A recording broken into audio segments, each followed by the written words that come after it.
अस्सलाम वालेकुम ख़वातीन हज़रात, मैं हूं आपका मेज़बान सुमैर। तो आज के नए प्रोग्राम में हम आपको खुशामदीद कहते हैं। दोस्तों, आज भी हमारे पास बहुत ज़बरदस्त किस्म की अपडेट्स हैं, बहुत ज़बरदस्त किस्म की खबरें हैं। लेकिन सबसे पहले हम बात करेंगे इकरा कंवल के बारे में। इकरा कंवल को आप सभी बहुत अच्छी तरह जानते हैं। फीमेल में सबसे बड़ा यूट्यूब चैनल है उनका, सिस्ट्रोलॉजी के नाम से। बहुत सारे लोग इनको बहुत ज़्यादा पसंद करते हैं, कुछ लोग इन पर तनकीद भी करते हैं। खैर, ये बातें तो हम बाद में करेंगे, लेकिन सबसे पहले मैं आपको ये बताता चलूँ कि उनके नाम पर एक बहुत बड़ा फ्रॉड हो गया, जिसकी वजह से वो एक बहुत बड़ी मुसीबत में फंसने जा रही थी। अब अगर आप लोग भी फेसबुक यूज़ करते हैं, इंस्टाग्राम यूज़ करते हैं, टिकटॉक यूज़ करते हैं, तो आपको ये खबर बहुत ध्यान से सुननी चाहिए, ताकि फ्यूचर में आप भी किसी बड़े फ्रॉड से बच सकें। और ये फ्रॉड आए दिन किसी न किसी के साथ हो रहा है और लोग बड़ी महारत के साथ कर रहे हैं। ठीक है जी। सिस्ट्रोलॉजी, उनके जो इकरा कंवल के जो हस्बैंड हैं, क्या नाम है उनका नाम भूल गया, कोई मसला नहीं, मेरा भूलने का प्रॉब्लम आपको पता है आजकल बहुत ज़बरदस्त जारी है। खैर, उनके हस्बैंड एक वॉइस मैसेज सुनवाते हैं जिसमें वो बता रहा है, उनको कोई अजीज़ दोस्त बता रहा है कि भाई आपके ऊपर एक बहुत बड़ी FIR कटने लगी, आप एक बहुत बड़ी मुसीबत में फंसने वाले हैं। आप जब इस पर तहकीक होती है, जाकर वो देखते हैं कि भाई हुआ क्या है, किस वजह से मेरे पर इतनी बड़ी FIR भी होने लगी है, मेरे ऊपर एक और बहुत बड़ी मुसीबत आने लगी है, क्या वजह क्या है, मुझे क्या करना है। घर जाके उनको सारी तफसील का पता चलता है जी कि उनके नाम पर एक इंस्टाग्राम पर अकाउंट बना है जिस पर अच्छे खासे फॉलोअर्स थे। उन्होंने एक ब्रांड के साथ रब्ता किया और कहा कि मैं इकरा कंवल हूँ, मुझे आप अपने ड्रेसेस भेज दें। उनसे पैसे भी लिए प्रमोशन के लिए, सारा कुछ किया, लेकिन बाद में ये पता चला कि वो फेक अकाउंट था। अब हैरत की बात यह है, उन्होंने सारी कन्वर्सेशन भी दिखाई, बताई कि इस तरह से बात हुई, उन्होंने इस तरह से बात की। अच्छा, पहली बात यह है कि जो बड़े ब्रांड के मालिक हैं, उनको ये नहीं पता कि इकरा कंवल से जब तक बात नहीं होगी, जब तक उनसे राब्ता नहीं होगा, आप किस तरह से यकीन कर सकते हैं कि इकरा कंवल का अकाउंट है। भाई, इकरा कंवल अगर पाकिस्तान की बड़ी यूट्यूबर हैं तो कैसे हो सकता है कि उनके इंस्टाग्राम पर आपको चंद हज़ार फॉलोअर्स मिले। ठीक है, और मेरे भी चंद हज़ार चलो कोई गल नहीं, मेरी खैर है। अच्छा, ये कैसे हो सकता है कि इंस्टा पर उनके चंद हज़ार फॉलोअर्स हों। उनके एक्चुअल अकाउंट पर मेरा हाल 3 मिलियन है या कुछ इस तरह से। तो वो कह रही हैं कि भाई मेरे नाम पर वो अकाउंट किसी ने बनाया, किसी ब्रांड से पैसे भी खाए, किसी ब्रांड से उन्होंने कपड़े भी ले लिए, सब कुछ ले लिया। बाद में उनको पता चला कि ये एक फ्रॉड है, हमारे साथ स्कैम हो गया। उन्होंने उस नंबर को भी ट्रेस कर लिया, उस लोकेशन को भी ट्रेस कर लिया, सारा कुछ कर लिया।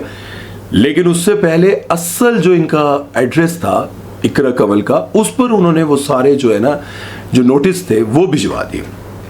अब जब नोटिस आए तो पता चला कि ये तो असली वाली है, जिससे स्कैम किया वो नकली वाली थी। इसके साथ साथ वो अदालत में जाती हैं किसी और केस के लिए, अदालत में पेश हुई। वहाँ पर उनसे ये सवाल किया गया कि आप जितने भी लोग ये प्रमोट करते हैं जुए वाली गेम, ऐप शैप, ये वो, इसके बारे में क्या कहना चाहेंगे। पहले तो उन्होंने कहा कि जो लोग भी ये प्रमोशंस करते हैं उनको पहले तहकीक कर लेनी चाहिए, ये ट्रेडिंग ऐप है या फिर गैम्बलिंग यानी कि जुए वाली ऐप है। इन दोनों में से अब फ़र्क पता नहीं चलता। मैं आपको हल्फन कहता हूँ, मुझे इतनी मेल्स आती थी, आजकल तो नहीं आ रही, जब से ये केसेस वगैरह हुए अब नहीं आती, मुझे इतनी मेल्स आती थी, इतनी कॉल्स आती थी। अच्छा, इन लोगों के पास नंबर्स भी ज़ाहिर है, जिस तरह से मेरा नंबर बहुत सारे यूट्यूबर्स के पास होगा, उनके मेरे पास हैं, राब्ते हैं, इस्लाम दुआ है, नाम क्या लेने ना, सानू सेल्फियाँ लैनियाँ ते ना कुछ। अच्छा, इसी तरह से बहुत सारे लोगों के पास नंबर होते हैं, वो खुद भी कर रहे होते हैं, वो मेरा नंबर भी दे देते हैं। मुझे कॉल आती है तो मैंने कहा यार मैं नहीं कर सकता। इतने हज़ार रुपए के लिए या इतने लाख रुपए के लिए कितने लोग हैं जिनका लाखों में नुकसान होगा। अब मेरा एक दोस्त है, उसने मेरे ही मोबाइल से अपने मोबाइल पर ट्रांसफ़र किए कुछ पैसे। सुमैर भाई मुझे पैसे चाहिए, पैसे चाहिए। मैंने कहा ठीक है। उसने 8-10 हज़ार रुपये ट्रांसफ़र किए, उसके बाद उसने गेम खेलनी शुरू कर दी। अच्छा, मुझे नहीं पता था, मुझे ऐसा था कि उसको कोई ज़रूरत है तो ले लो भाई, मैंने ट्रांसफ़र कर दी। उन पैसों से उसने गेम खेलना शुरू की। उन 8,000 रुपये से उसने मेरा हाल है 32,000 रुपये बनाए, लेकिन वो 32,000 रुपये निकल नहीं सके। हज़ार करके वो खेलता रहा, उसको हज़ार करके मुझे कहने लगा कि जब मैं हज़ार रुपये से खेल रहा था, 1000 के साथ मैं 1000 बना रहा था, वो मुझे दे रहे थे। लालच आई, मैंने आपसे 8,000 रुपये लिए, इसमें डाले, मैंने 32,000 रुपये बनाए, लेकिन वो 32,000 नहीं आए। भाई वो आपको इस तरह से फंसाते हैं कि आप अपना सारा कुछ उस पर लगा देते हैं। आप जब उसके 32,000 रुपये बने तो उसको ये कहने लगे कि आपको ये थोड़े से और टारगेट पूरे करने हैं, आपको इतनी देर गेम और खेलनी है ताकि आप और पैसे डालें। अब 8,000 डाल दिए, उनको पता चल गया कि इसके पास पैसे हैं। पैसे डालने के बाद जब आप और गेम खेलने लगते हैं तो फिर वो गेम आपको अपनी तरफ ऐसे अपने अंदर मतलब जकड़ लेती है कि आप उसमें से उस दलदल से निकल नहीं पाते, क्योंकि आपको लगता है कि यार भी 32,000 हैं, कुछ तो देंगे। वो 2-3 हज़ार रुपये आपको ट्रांसफ़र कर देते हैं, फिर आप और डालते हैं। करते करते करते आप इधर से पैसे पकड़, उधर से पैसे पकड़, इसी तरह से मेरे दोस्त ने किया। और फिर वो उस लत में ऐसा फंसा कि उसने अपनी ATM से भी बहुत सारे पैसे निकलवाए, अपने घर वालों से भी पैसे लिए, हर जगह से पैसे लिए। तो हुआ क्या, ज़िंदगी बर्बाद हो गई। घर वालों को पता चला कि इसने मेरे ATM से पैसे निकाले, अब्बा जी को उसके पता चला इसने मेरे ATM से पैसे निकाले, बहन के इजी पैसा से पैसे निकाले। अब वो मेरा दोस्त है और ऐसा कोई बच्चा भी नहीं है, मासूम भी नहीं है, मैच्योर समझदार लोगों में बैठने वाला, बड़े मीडिया चैनल्स पर बैठने वाला, बड़े लोगों के साथ बैठने वाला, लेकिन अक्ल ज़ीरो, नुकसान करके बैठ गया। अब मुझे कहता है कि अब मैं क्या करूं, घर जाता हूं बेइज्जत होता हूं, बाहर जाता हूं दोस्तों से बेइज्जत होता हूं। तो मैं कहता हूं कोई और गेम ढूंढ ले, थोड़े दिन और खेल ले। आपको ये खबर देने का मकसद ये है कि अगर आप ही अपने घर में बैठी हुई ये गेम खेलती हैं और आपको आहिस्ता आहिस्ता इसकी आदत होती जा रही है, तो याद रखें कि आप भी ऐसी दलदल में फंसने जा रही हैं जिससे निकलने का कोई रास्ता नहीं होगा। आपके ऊपर कर्ज चढ़ जाएगा और आप एक दूसरे से नज़रें छुपाती फिरेंगे। और उसके साथ साथ वो लड़कियां जो इंस्टाग्राम यूज़ करती हैं, फेसबुक यूज़ करती हैं, आपके नाम का कहीं भी कोई भी अकाउंट बने, बार बार ये स्टोरी लगाया करें, मेरे नाम से अगर कोई आपको मैसेज करे तो कोई किसी को 1 रुपया ना दे, कोई किसी को मैसेज का रिप्लाई ना करे जब तक मैं खुद किसी से बात ना करूं। आप तो ये अंदाज़ा लगा लें कि अगर किसी की वॉइस, कोई ऑडियो वीडियो पड़ा हुआ है आपकी आईडी पे, तो वो क्या करते हैं, सेम ऑडियो उठाते हैं, वहां पर अपनी आवाज़ में उसको कॉपी करते हैं। ऐसी ऐप्स आ गई हैं कि आपका कोई भी ऑडियो या वीडियो क्लिप उठा के उस ऐप में डालते हैं, वो बिल्कुल same to same voice record करके बाहर निकाल देता है। वही वॉइस मैसेज आपके दोस्तों को, रिश्तेदारों को जाता है और लगता है कि वो वाकई मुसीबत में है, वो वाकई परेशानी में, और फिर वो क्या करता है कि पैसे ट्रांसफ़र करने लग जाते हैं। बाद में पता चलता है कि भाई ये तो सुमेर नहीं था, ये तो हानिया नहीं थी, ये तो आमिर नहीं था, ये तो लड़कियों के नाम इतने आते नहीं है भाई ये तो नहीं था। नुकसान आपका क्या हो जाता है, आपने तो लिए नहीं होते, लेकिन आपके मैसेंजर से आप हैक हो चुके होते हैं, आपके ही नंबर से, आपके ही व्हाट्सएप से लोगों को मैसेजेस जा रहे होते हैं और आपको पता भी नहीं होता। बहरहाल अगर आपका कोई दोस्त इस तरह का मैसेज करे तो पहले तहकीक करें, तस्दीक करें, फिर उसको पैसे दें। खैर चलते हैं नेक्स्ट खबर की तरफ और बात करते हैं जी उज़्मा ताहिर के बारे में, जो कभी ड्रामों में आया करती थी। मुझे इस बात का बिल्कुल भी अंदाज़ा नहीं था, मैंने तो पहली बार उनके मुँह से सुना और उनका क्लिप देखा। पहले मैंने एक बार उन पर बात की थी जब एक लड़की का मर्डर हुआ था और उनके बाबा जी को, मतलब उनके वालिद साहब को बड़े प्यार से उनको पैसे दे रही थी, उनके हाथों में हाथ डाला, तो इस पर बड़ी तनकीद हो रही थी, तो उस पर मैंने एक खबर उनकी दी थी। खैर उज़्मा ताहिर कह रही हैं कि भाई पाकिस्तानी ड्रामा इंडस्ट्री की कुछ बड़ी एक्ट्रेसेस का उन्होंने नाम लिया उस पॉडकास्ट में और कहा कि भाई उनका जो कहने का मकसद मुझे लग रहा था वो ये लग रहा था कि पाकिस्तान की बड़े लेवल पर जो एक्ट्रेसेस हैं वो गिव एंड टेक करती हैं, मतलब डायरेक्टर और प्रोड्यूसर की तमन्ना पूरी करती हैं, उनकी ख्वाहिशात पूरी करती हैं, जायज़ नाजायज़ बातें पूरी करती हैं। और वो मुझे कैसे लगा मैं आपको सारी बात बताता हूँ। वो कह रही थी कि पाकिस्तानी ड्रामा इंडस्ट्री में 2 तरह की लड़कियाँ आती हैं। एक वो जो शदीद गरीब होती हैं, जो ये समझती हैं कि गुर्बत के मारे उनको अपना जिस्म बाहर भी देना पड़ता है, बाहर भी मर्दों को उनकी हवस का निशाना बनना पड़ता है 20-25 हज़ार रुपये के लिए। फिर वो क्या करती हैं कि ड्रामा इंडस्ट्री की तरफ आ जाती हैं, शोबिज़ इंडस्ट्री की तरफ आ जाती हैं। जब वो शोबिज़ इंडस्ट्री की तरफ आती हैं तो उनको वही काम करने के लाखों रुपए मिल रहे होते हैं। लाखों रुपए इस तरह से मिल रहे होते हैं कि ज़ाहिर है जब वो शोबिज़ इंडस्ट्री में आती हैं तब वो अपने आप को निखार लेती हैं, अपने आप को ज़रा खूबसूरती में डालती हैं, अपनी केयर करने लग जाती हैं। तो यहाँ पर बैठे हुए बड़े बड़े लोग, उनको लगता है कि यार ये बड़ी अच्छी है, ये एक्ट्रेसेस है। यहाँ पर इसमें कोई शक नहीं कि इस इंडस्ट्री में बेशुमार ऐसे शिकारी बैठे हैं, बेशुमार ऐसे हवस के पुजारी बैठे हैं जिनका मकसद काम करना नहीं है, जिनका मकसद ये है कि बस कोई ना कोई नया शिकार आए बस। खैर वो ये कह रही थी कि 2 तरह की लड़कियां आती हैं जो बाहर गुर्बत के मारे 20-25 हज़ार रुपये में जिस्म फरोशी का काम कर रही होती हैं, मान रही होती हैं, गुर्बत होती है। दूसरी वो हैं जो पढ़ी लिखी हैं, जिनको शऊर है, जिनके पास पैसा है, घर अच्छा है, लेकिन वो भी ये काम करती हैं। अब वो भी ये काम करती हैं तो अफसोस मुझे उन औरतों पर है जिनके पास सब कुछ है, तालीम है, यूनिवर्सिटी में पढ़ रही हैं, सब कुछ कर रही हैं, लेकिन उसके साथ जब वो इस इंडस्ट्री में आती हैं तो वो भी गिव एंड टेक के लिए तैयार हो जाती हैं।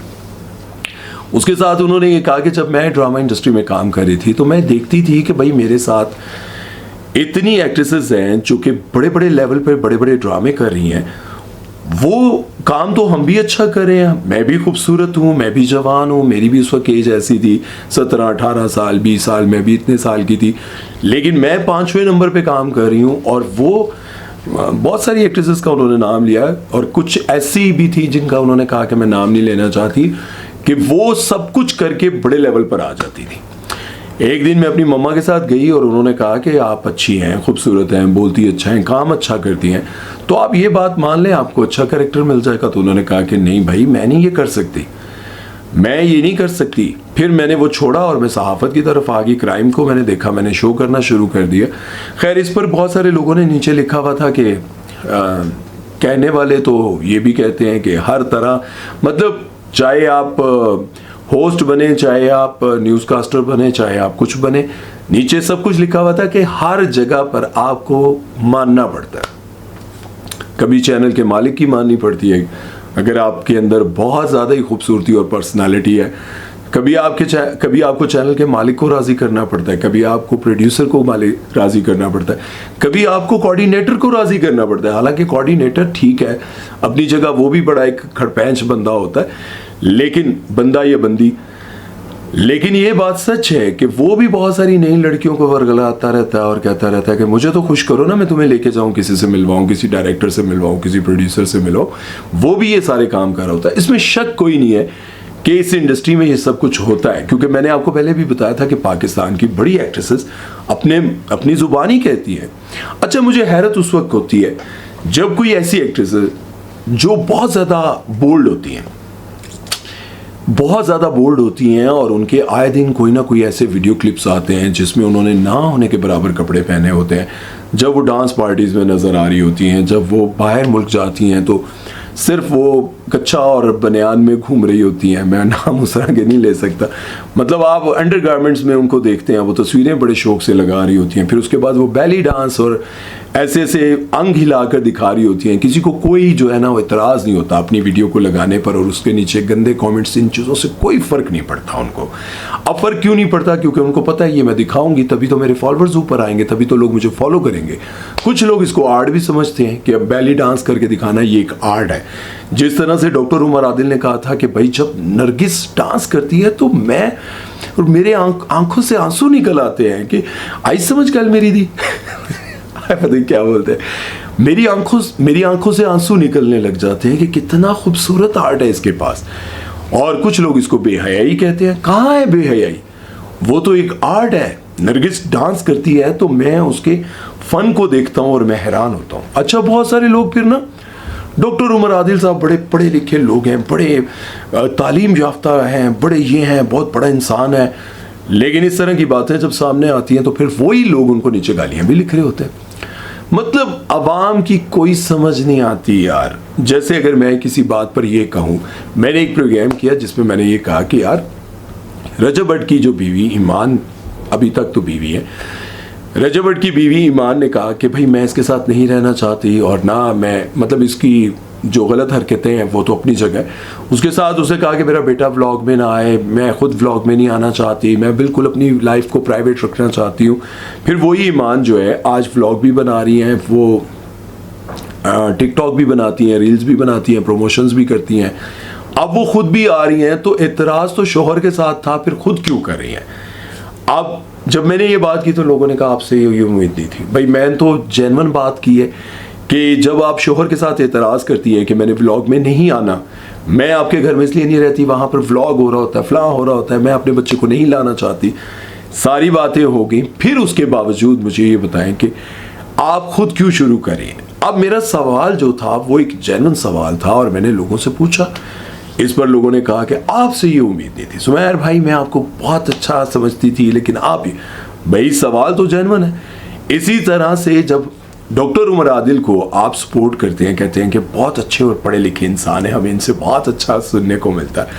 भाई जब वो ये बातें करते हैं कि रेशम को वो गंदा बुरा है, बहुत कुछ कहते हैं, उस वक्त लोग गालियाँ लिखते हैं। जब वो जाकर किसी और की तारीफ करते हैं आपके मनपसंद बंदे की, तो आप कहते हैं बड़ा अच्छा बंदा है। यार किसी जगह टिक जाओ, किसी के फैन बनते हो ना तो फिर पक्के बन जाओ। मतलब फिर उससे इतनी मोहब्बत, आपको यकीन होना चाहिए कि ये बंदा जो बात कर रहा है, गुस्ताखी तो नहीं कर रहा ना, लेकिन जो बंदा ये बात कर रहा है कोई सोच समझ के कर रहा है, अगर आप इसको समझदार समझते हो। खैर, बात हमने शुरू की थी वहाँ से कि ये जो इंडस्ट्री है यहाँ पर गिव एंड टेक होता है भाई। यहाँ पर आयशा उमर को आप देखें, जब वो ये कहानी सुना रही थी तो बहुत ज़्यादा लोगों ने हमदर्दी की कि भाई मेरे बाप की एज का जो बंदा था वो मुझे कई साल तक यूज़ करता रहा। नुमान एजाज ने उनका मजाक उड़ाया। अब लोगों को नुमान एजाज बुरे लगने लग गए कि भाई नुमान एजाज को इतनी अक्ल नहीं है कि वो इतने बड़े एक्टर हैं, इतने बड़े होस्ट बन गए, इतना बड़ा शो कर रहे हैं और उनको नहीं पता कि एक एक्ट्रेस जो है वो अपनी ज़िंदगी का दुख सुना रही है और वो मजाक उड़ा रहे हैं। अब जाहिर है जब वो ये बात कह रही थी कि एक मेरे बाप की उम्र का बंदा कितने साल तक मुझे यूज़ करता रहा, तो कहते हैं अच्छा तो आपने मना नहीं किया, अच्छा वो इस तरह कर रहे थे। ऑब्वियसली हर बंदे को होता है कि यार आपकी बाप की उम्र का बंदा आपको लालच दे दे के काम करवा रहा है, तो आप भी तो शामिल है ना। आप उसको शट अप कॉल क्यों नहीं दे रही थी? बाप की उम्र का बंदा है तो आप भी उसका नाम नहीं ले रही कि मैं आप कहती हूँ नहीं छोड़ें आप क्या भाई, जब किस्सा सुनाया तो फिर नाम भी ले लें आप उसका, फलां बंदा था। अब बाप की उम्र का बंदा कौन सा डायरेक्टर है वो सब बहुत अच्छे से जानते हैं। वो कौन सा बड़ा डायरेक्टर है जो खुद, जिसकी फैमिली में बहुत सारे होस्ट हैं, बहुत सारे डायरेक्टर्स हैं, बहुत सारे, खैर मैं जानता हूँ ये सारी बातें, मैं जानता हूँ कि वो कौन सा नामी गिरामी डायरेक्टर है और इंडस्ट्री से ताल्लुक़ रखने वाले लोग ये बात बहुत अच्छे से जानते हैं कि वो कौन सा शख्स है। खैर, और अब भी उनकी फैमिली की बहुत सारी जो, खैर छोड़ें। तो बात ये थी कि इस इंडस्ट्री में आने के लिए गिव एंड टेक करना पड़ता है। उस्मा ताहिर अपनी जगह ठीक है, लेकिन ये कहना गलत है कि भाई अगर गरीब कर रही है तो खैर है, कोई बात नहीं, उसने तो पेट भरना है, और अमीर कर रही है तो अफसोस उस पर है। भाई गुनाह जिना दोनों पर ही अफसोस है, ठीक है। लालच में कोई आगे करता है। एक बात अगर औरत जान लेना, और औरत बात ये भी सही कहती है, जितनी मैंने बहुत सारी तवाइफों के इंटरव्यूज़ किए, मैंने उनसे पूछा, वो कहती हैं कि भाई जिस्म ढांपने के लिए ना, सर ढांपने के लिए कोई 1 रुपया नहीं देता, लेकिन कपड़े उतारने के लिए लोग अपनी जायदादें लुटा देते हैं। सही बात है, मालदार लोग, उनके सामने आप इज्जतदार बन के जाएं, आपको लिफाफे में 5,000 नहीं डाल के देंगे, कहेंगे 1,000 रुपया दे के यार, हो आजकल हालात से ही नहीं। उसी बिजनेसमैन के पास रात को एक खूबसूरत लड़की नाचने के लिए आती है तो वो अपनी जायदाद लुटाने के लिए तैयार हो जाता है। जितना वो ब्रीफ केस में पैसा लाया होता है ना, उड़ा देता है। ख्वाजा सराहों पर लोग कितना पैसा उड़ा देते हैं, आप बेशुमार, आप यूट्यूब पे लिखें ख्वाजा सरा डांस मुजरा, आपको नजर आएगा कि कितने ख्वाजा सरा, जबकि उनको पता है ये ट्रांसजेंडर है, ये अगर इनके साथ आप फिजिकल रिलेशन बनाते हैं तो कोमेलूत वाली हरकत आप करते हैं, लेकिन आपकी आंखों के सामने देखिएगा कि नोटों की ऐसे गड्डियां लोगों ने उठा उठा कर फेंकी, ब्रीफकेस उड़ा दिए, पूरी अपनी दौलत उड़ा दी इनके पीछे, कोई बोलने वाला नहीं है। तो बात यह है कि अगर कोई इंसान किसी की हेल्प करने पर आए और अच्छे से करना लग जाए तो मैं नहीं समझता कि कोई लड़की जिना की तरफ जाएगी। बहरहाल, और दूसरा कोई लड़की अपने शोहर को दूसरी शादी की इजाज़त दे दे, तब भी ये सब कुछ नहीं होगा, क्योंकि जब दूसरी शादी होगी, तीसरी शादी, वो उसको हक देगा, सपोर्ट करेगा, उसको रिस्क देगा, खाना पीना, रिस्क तो अल्लाह देने वाला है, मेरा मतलब कि उसको खाना पीना देगा, उसको चीज़ें देगा, तो वैसे वो बाहर मुंह नहीं मारेगी, कहीं गुनाह करने नहीं जाएगी, उसको एक छत मिल जाएगी।